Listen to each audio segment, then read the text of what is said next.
Compassionate listening came to me like the answer to a prayer or the answer to a deep longing. When I ask myself what that longing is, the word that comes is wholeness. I feel that our world is crying out for wholeness, for connection and compassion, and I believe that conflict is our teacher.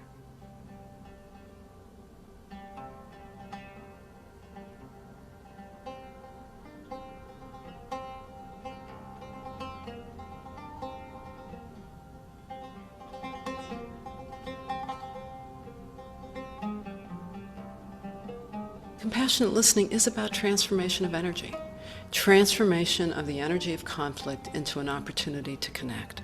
Compassionate listening taught me where to stand and where my role is. And I really found it on that day when I stood seeking out those people that were overcome with rage and just wanted to listen to them. I think compassionate listening means that you don't have to be afraid of other people. And compassionate listening means you don't have to be frozen with conflicts inside you. I've taught compassionate listening from North America to the Niger Delta and seen its global impact, where it touches the human heart everywhere. We developed our curriculum for compassionate listening right out of our work in the Middle East. We'd been working with Israelis and Palestinians from all sides of the conflict since 1990.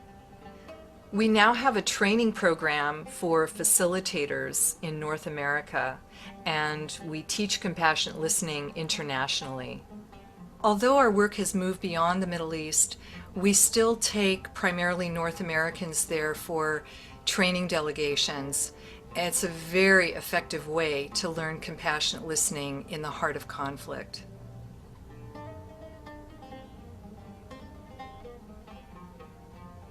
Compassionate listening is about doing the small thing, the incredibly small and tiny and mighty thing.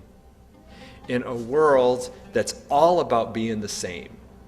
We all don't like you and you all don't like us. We all won't listen to you and you all won't listen to us. That we're going to do something different. We're going to listen to both of you.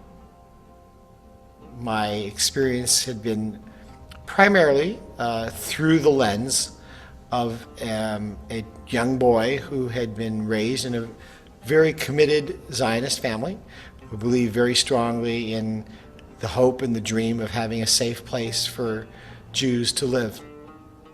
The thought of trying to hear and understand other people's stories that were coming from different backgrounds than I was something way off my radar screen. Whatever I thought I was ready for, it was even more than what I thought I was going to experience. I kept on having the feeling, and the voice in my head kept on saying, I had no idea. Over and over again, I had no idea. In retrospect, I had no idea because I really hadn't been listening. The story that just stayed with me was Jalal, who was our bus driver. And I remember he told us one day, he said, the problem here is that most people see like this, or they see like this. But it's very rare for people to see like this, with both eyes open. What happened so frequently was, if holding the moment long enough, almost every single time the risk was so worth it, because there's a wholeness in being able to take in the other's story, especially the difficult stories.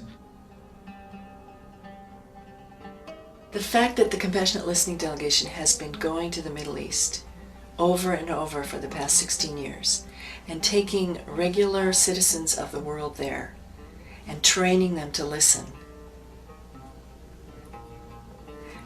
made us feel like ambassadors for the most wonderful country in the world. We didn't just get the ugly American look. We were ambassadors for listening. We were ambassadors to tell people they mattered. If I really want to listen hard, At some point, I'm listening hard enough that their story now becomes my story. And that I got from Compassionate Listening Project. It's not just them. Them is we. We made a film called Children of Abraham that has screened all over the world. I wanted to make this film to promote the idea that listening and acknowledging the suffering of those we consider our enemies is not just a radical idea, but a pragmatic one. I really believe that political solutions can come much more easily after this process of rehumanization.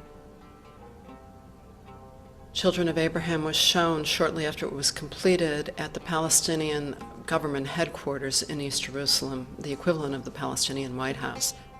I remember looking around the room that night, and it was just amazing. There were settlers, soldiers, refugees, politicians, people from all sides, people you would never see in the same room together. After the film was completed, people began to wend their way to connect with each other, to talk about what the film meant to them and what their reactions were. And so just by viewing it in each other's presence was a very powerful opportunity. We've built a lot of trust with Israelis and Palestinians. That trust has allowed us, the Compassionate Listening Project, to bring them together for compassionate listening trainings. I really feel that this work is a model for peace building and reconciliation in conflict and post-conflict zones.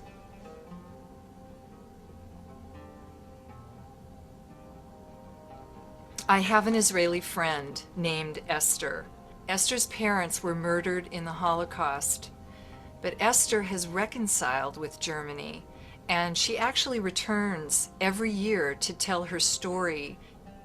Several years ago, Esther discovered that I was afraid to go to Germany. I had no idea how to forgive Germany for my own family's losses, and I was hopeless about Jewish-German reconciliation. Esther basically ordered me to go to Germany. She said it was time. And 4 months later, in Germany, I co-founded the Jewish-German Compassionate Listening Project with my friend Beate Ronnefeld. Our first delegation to Germany was in 2002. We met in a retreat center in northern Germany called Lebensgarten, which means Garden of Life. And it's on the grounds of what used to be a Nazi munitions camp. During that time, we first did a compassionate listening training. What we really wanted was that everybody could have the capacity to listen deeply to the story of the other. From there, we went to Berlin for a number of days and went to view Jewish monuments and also listened to witnesses, people who had been directly involved in the war. After Berlin, we as a group went to Bergen-Belsen, which is quite an amazing place to go hand in hand with Germans and Jews, who on many occasions were physically holding one another.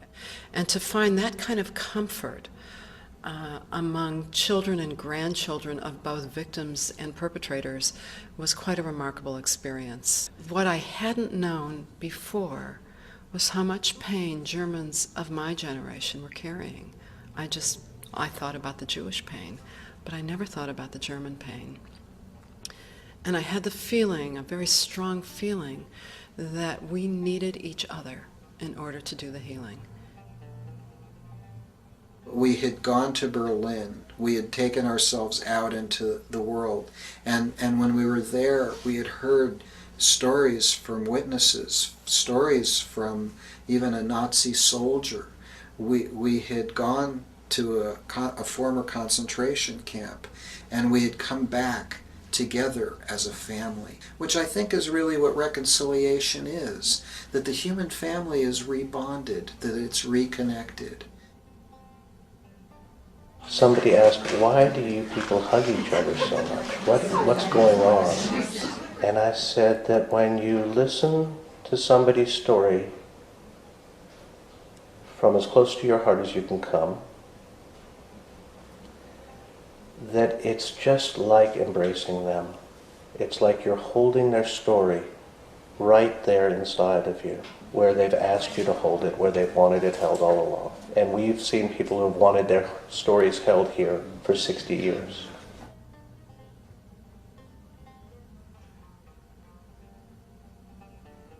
The more the world seems to be out of harmony, out of balance, the more I've needed a sense that I can do something to contribute towards the betterment of this world, and to know that the Compassionate Listening Project is training people in these skills and is training people in learning to teach these skills is incredible. You know, there's an old saying that a Chinese friend of mine told about, you don't know what a tea bag is really like until it's in hot water. And that's true with the practice of compassionate listening. We could talk about what people ought to do and how to be skillful, but what do you do when you're in the presence of somebody who actually triggers you? That's where the rubber meets the road. And that's what takes a great deal of awareness, intention, and practice. Our facilitators are now focused on bringing compassionate listening skills to families and communities here in the United States. Conflict is conflict, whether in the Middle East or at home with our loved ones. The essential teaching of compassionate listening is how do we stay in our hearts and stay connected when we're hurt or angry or scared. I think this is a time of awakening to how the ways we've lived on this planet have been wounding. There are racial divides and class divides and caste divides.